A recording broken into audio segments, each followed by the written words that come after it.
का इतनी बड़ी संख्या में पहुंचने पर बहुत बहुत धन्यवाद देता हूं।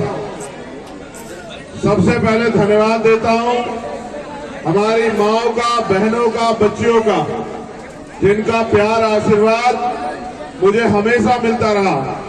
फिर धन्यवाद दूंगा अपने नौजवान साथियों का, छोटे भाइयों का और मेरे हम उम्र साथियों का। उन्होंने हमेशा समय समय पे मेरी बात के साथ खड़े होकर एक प्राइमरी स्कूल के हेडमास्टर के बेटे को इस उत्तर प्रदेश और देश में पहचान दिलाने का काम किया। ऐसे भीम आर्मी आजाद समाज पार्टी के सभी नौजवान साथियों का मैं धन्यवाद करता हूं।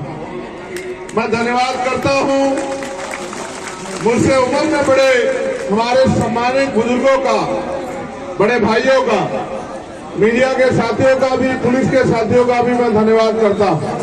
और सबसे ज्यादा धन्यवाद करता हूं यहाँ की जो टीम है, जिन्होंने अपनी मेहनत का एक एक पैसा लगा के पिछले लंबे समय से दिन रात एक करके गांव-गांव, गली-गली जाके लोगों के बीच में संघर्ष करके उनके दुख सुख में खड़े होके आजाद समाज पार्टी को, भीम आर्मी को आज एक ताकत बनाने का काम यहाँ पर किया।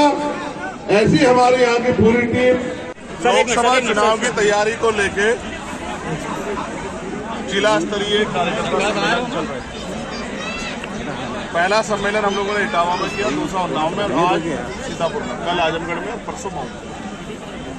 ये इसलिए है कि पश्चिम में हम लोग बहुत मजबूत हैं और पूर्वांचल में भी हमारे लोग लंबे समय से काम करते हैं। हमारा ये प्रयास है कि आजाद समाज पार्टी तेजी से आगे बढ़े और जो जन समर्थन तेजी से आजाद समाज पार्टी पक्ष में हो रहा है, जो मेहनत हमारे भीम आर्मी आजाद समाज पार्टी के नेता कर रहे हैं, वो अब उनको प्लेटफॉर्म मिलेगा।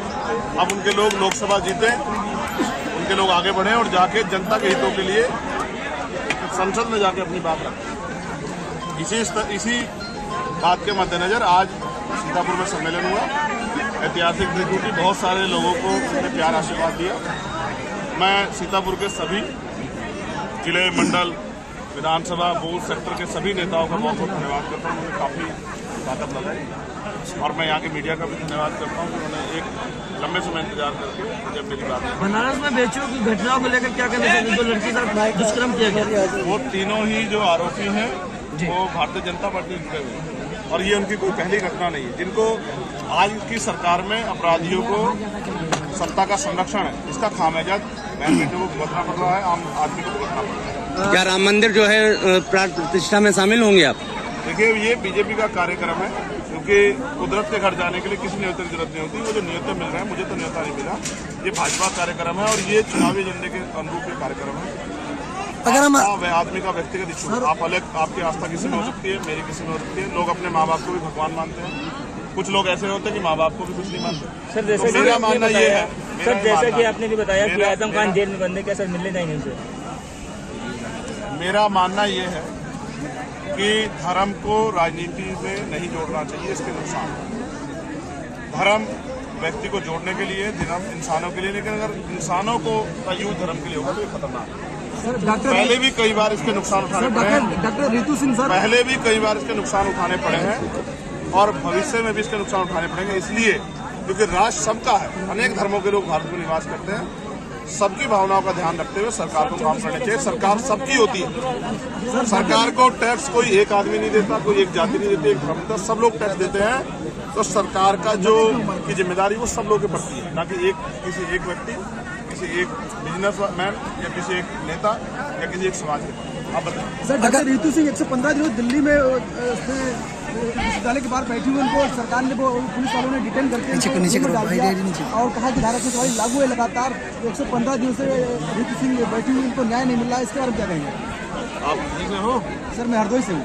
हरदोई वाले साथियों, उसको 140 दिन के लगभग हो गया। आप उसके एक तो उसके आंदोलन की संख्या कम मत करो दिनों। दूसरी बात, वो उसको कोई जेल में नहीं डाल सकता। वो बहादुर बहन है हमारी छोटी, और उसने कोई अपराध नहीं किया कि उसको कोई जेल में डाल दे। वो रोज आंदोलन करने जाती है, पुलिस डिटेन कर लेती है। सर, जैसे कि यहाँ के लोगों को जानकारी तो कर लेनी चाहिए। अगर हम आजाद समाज पार्टी की बात करें तो आगे का क्या मिशन रहेगा, क्या चीज है?